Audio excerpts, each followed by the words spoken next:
Halo, balik lagi dengan gue Om Ardi Gendut. Teman-teman, sorry nih keringatannya habis makan mie ya. Ya teman-teman, gue baru baca artikel di internet yang bilang nih Pak Aman, Pak Maman Abdurrahman apa ya, Menteri UMKM sekarang ya saat ini ya di pemerintahan Prabowo. Beliau bilang bahwa kredit NPL di KUR di PNM di bawah 1%. NPL itu macet teman-teman ya, non performing loan. Kredit macetnya cuma 1%, di bawah 1% bahkan. Hal ini perlu dicontoh oleh bank lain untuk mengendalikan kredit.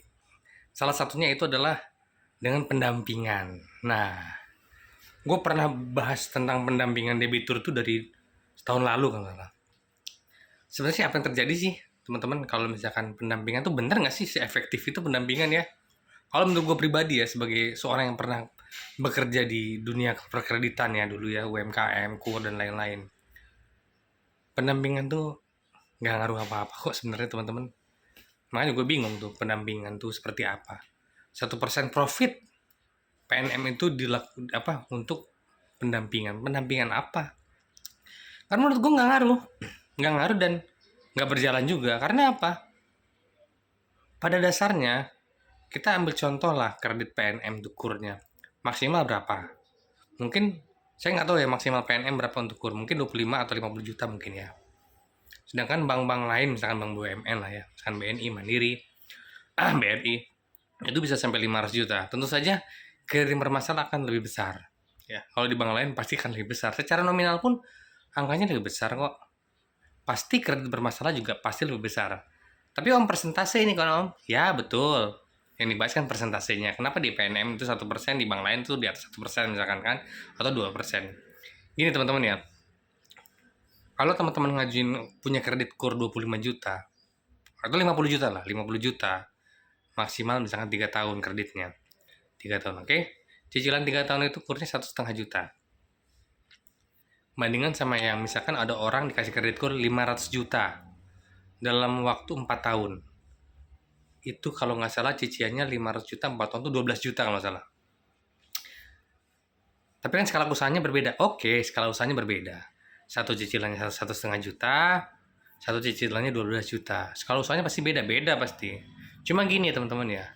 Orang yang mempunyai cicilan 1 jutaan sama orang yang 12 jutaan. Ini pengalaman pribadi ya. Walaupun skala usahanya berbeda. 1,5 juta tuh orang masih bisa ngusahain loh teman-teman ya. Jadi kalau misalkan, Pak usahain ya Pak, masih bisa ngeluarin duit 1,5 juta tuh. Bandingin sama Pak usahain ya Pak, 12 juta, berat. Jadi secara ini pengalaman aja pribadi ya. Secara secara kemampuan membayar, secara ngusahainnya, 1,5 juta sama 12 juta itu berbeda teman-teman.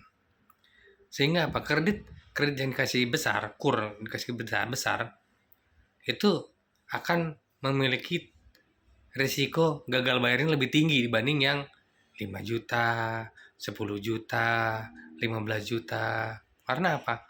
Sengusahain-ngusahainnya masih bisa dilakukan pembayaran tuh. Kredit 10 juta. Oke, 3 tahun.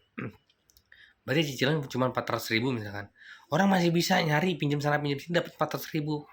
Sekarang kalau cicilan 12 juta, 10 juta. Sengumpul-ngumpulnya dapat nggak? Susah. Ya, semasalah-masalahnya susah. Ya. Apalagi zaman sekarang ya. Orang nyari cicilan kredit 300 ribu, 200 ribu, 400 ribu. Orang masih bisa sehari 10 ribu kan rata-rata. Orang masih bisa ngusahain. Tapi kalau udah 12-an juta, susah. Makanya tingkat macetnya di bank itu lebih besar dibanding misalkan kayak PNM yang memang kasih kreditnya nggak besar. Sehingga apa? Cicilannya juga ringan. Gitu. Jadi apakah pendampingan itu merupakan jawaban? Kalau menurut saya pribadi enggak. Pendampingan apa yang mau didampingi? Orang petugas bank aja bingung kok ngejar target. Gue juga dulu suka dibilang kamu dampingin apanya pak? Mau diplototin tuh debitur tiap hari. Mau ditongkrongin. Kapan saya ngerjain yang debitur barunya? Orang teriak-teriak tuh di komennya Om Ardi, kok saya nggak disurvei-survei? Iya, menterinya sibuk mendampingi. Apa yang mendampingi? Apa yang maksud gua petugas bank tuh bukan pengusaha. Paling cuma sekedar ngasih tahu, ngasih himbauan, Pak ini usahanya gini ya Pak. Bapak jangan jangan pakai kreditnya jangan pakai buat pribadi. Kreditnya jangan dipakai buat beli tanah. Paling itu. Makanya gue bingung, pendampingan apa yang mau didampingi? Orang yang dampingi juga bukan pengusaha kok, masih lebih pintaran pengusahanya debiturnya kok. Jadi gitu teman-teman ya, nggak tahu lah ya di bank lain tuh seperti apa pendampingannya. Tapi sepengalaman gue baru-baru mendampingi, ngejar target itu ngos-ngosan, ngejar target di Sabtu Minggu masuk ya. Karena secara target juga beda, misalkan PNM sekian setahun, misalkan Bank Mandiri sekiannya jauh. Pegawainya kan beda om, banyaknya. Beda, cuma tetap jauh. Ya, buru-buru mendampingi ya. Survei aja keteteran. Nah, ditanyain sama Om Ardi, kok nggak datang-datang ke survei ya? Lagi sibuk mendampingi ya. Menurut gua nggak tahu ya. Pendampingan seperti apa yang dimaksud oleh pihak-pihak yang oh, sediain lah profitnya buat pendampingan. Apa yang mau didampingi?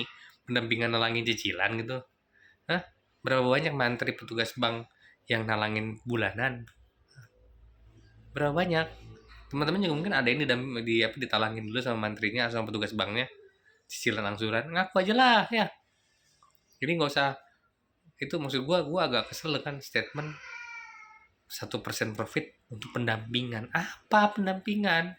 Nyogok. Karena gue 10 tahun ngurusin kredit nggak ada pendampingan tuh ya, nggak pernah berjalan. Makanya boro-boro mendampingi, ngejar target itu udah kehabisan waktu ya, ngerjain sana sini ya, paling by phone ngasih saran, sudah sekedar itu aja. Apa yang mau di persentase profit jadi pendampingan ya, gitu ya teman-teman ya, pusing banget ya. Thank you.